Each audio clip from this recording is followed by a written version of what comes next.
नमस्कार। Newsletter with Rakesh Ranjan में आपका स्वागत है। आज बात करेंगे देश के जाने माने पत्रकार, नवभारत टाइम्स अखबार के संपादक रहे अरुण रंजन की।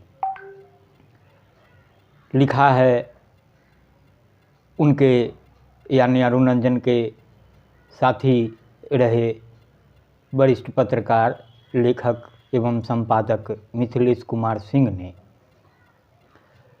उन्होंने शीर्षक दिया है, इतने दीवाने कहाँ से मेरे घर में आए।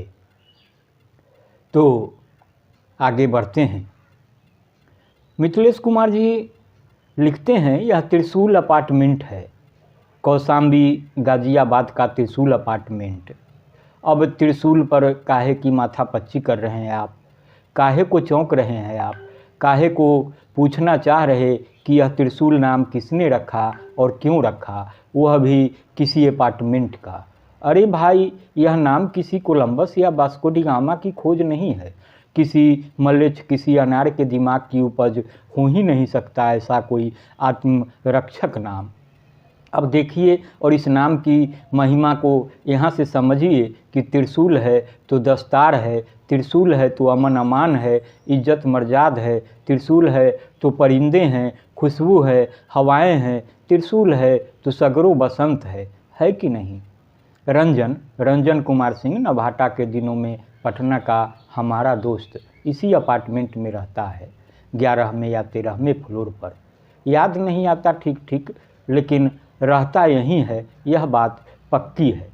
तय हुआ कि हम कौशाम्बी मेट्रो स्टेशन पर उतरेंगे, वहाँ व्योमेश जुगरान हमारी राह तक रहा होगा। मेट्रो स्टेशन से बमुश्किल 500 मीटर के फासले पर है त्रिशूल अपार्टमेंट।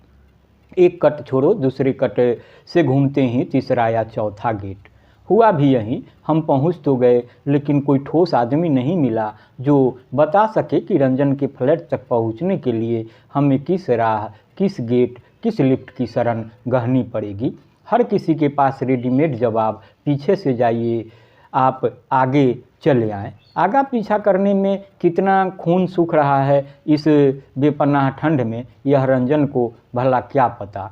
हम गालियां बक रहे हैं, अपनी मूर्खता पर हंस रहे हैं, हम त्रिशूल को प्रणाम कर रहे हैं, हम बतिया रहे हैं। जानते हो व्योमेश भाई, बनारस में एक शहर कोतवाल हुआ करते हैं। युग बीत गए, राजे महाराजे, आईजी डीआईजी, मंत्री और सरकारें आई गई, लेकिन उनकी कोतवाली कायम रही। बनारस और आसपास के सैकड़ों योजन भूक्षेत्र में उनका जलवा जलाल है। आप उनकी मर्जी के बगैर बनारस में दाखिल हो ही नहीं सकते। जानते हो उनका नाम क्या है? नाम है काल भैरव, सदाबहार कोतवाल। देवता हैं देवता, आदमी समझने की गलती मत करना। कोतवाल वैसे भी आदमी जरा कम ही होता है।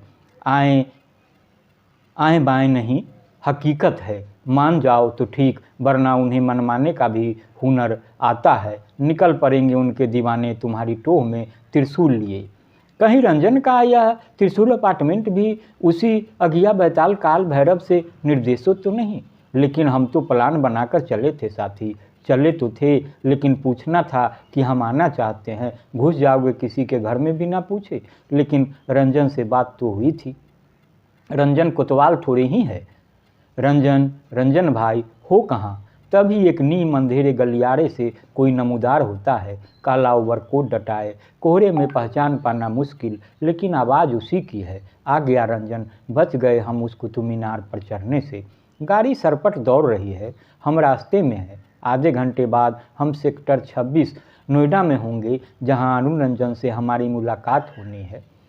अपने समय के प्रतापी पत्रकार, जिन्होंने बिहार में नरसंहार देखे, जातीय उभार देखे, नक्सलवाद का चरम देखा, सरकारों और दुर्भिसंधियों को बनते बिगड़ते देखा, गंगा की लहरों को जिन्होंने पनडुब्बियों में बदलते देखा, सिर्फ देखा नहीं, कैमरे जैसी आंख से देखा, और जैसा देखा हूबहू वैसा ही लिप नहीं दिया अपनी रिपोर्ट में। उस खेमे में एक मानवीय महाकरुणा थी। बिहार की पत्रकारिता 7वें 8वें दशक की हिंदी पत्रकारिता में अरुण रंजन होने का मतलब सिर्फ एक रिपोर्टर होना नहीं है, यह नाम आग का भी है। बारूद का भी और छल छल बहती उस मोहब्बत का भी जिसे सहेजने की चिंता उनके पूर्ववर्तियों में बहुत कम थी। भिगोया धोया और हो गया कि जकरन से बिहार की पत्रकारिता को आज़ाद कराने की मुक्ति कामना जब तक बची रहेगी, आप अरुण रंजन को नकार नहीं सकते। असहमति चाहे जितनी भी हो, तो हम भाग रहे हैं, लो आ भी गए। थोड़ी देर में दरवाज़ा खुलेगा, थोड़ी देर में हम नमूदार होंगे, थोड़ी देर में अरुण जी से मुखातिब होंगे, उनसे सुनेंगे दुनिया जहान के किस्से, समझेंगे कि बिहार में उस दौर की और उससे पहले की पत्रकारिता की रंगत क्या थी, टुकड़ों टुकड़ों में ही सही। दरवाज़ा खुल चुका है, हम सीढ़ियाँ चढ़ रहे हैं, अरुण जी का कमरा बदल गया है, अब वह ऊपर के फ्लोर पर रहते हैं, उनकी गर्दन में तौलिया लिपटा है, उन्हें खाना खिलाया जा रहा है। हम तीनों को देख उनकी आंखें चमकती है। फिर सन्नाटा, कुछ सोच रहे हैं शायद। अरुण रंजन जैसा पत्रकार इस तकलीफ देह बीमारी में भला क्या सोचेगा, क्या सोच सकता है। वह सोच रहा होगा, इतने दीवाने कहाँ से मेरे घर में आए। तो आप इसे सुने और गुने। मुझे उम्मीद है कि मिथिलेश कुमार सिंह जी की लेखनी आपको पसंद आएगी। तो नमस्कार।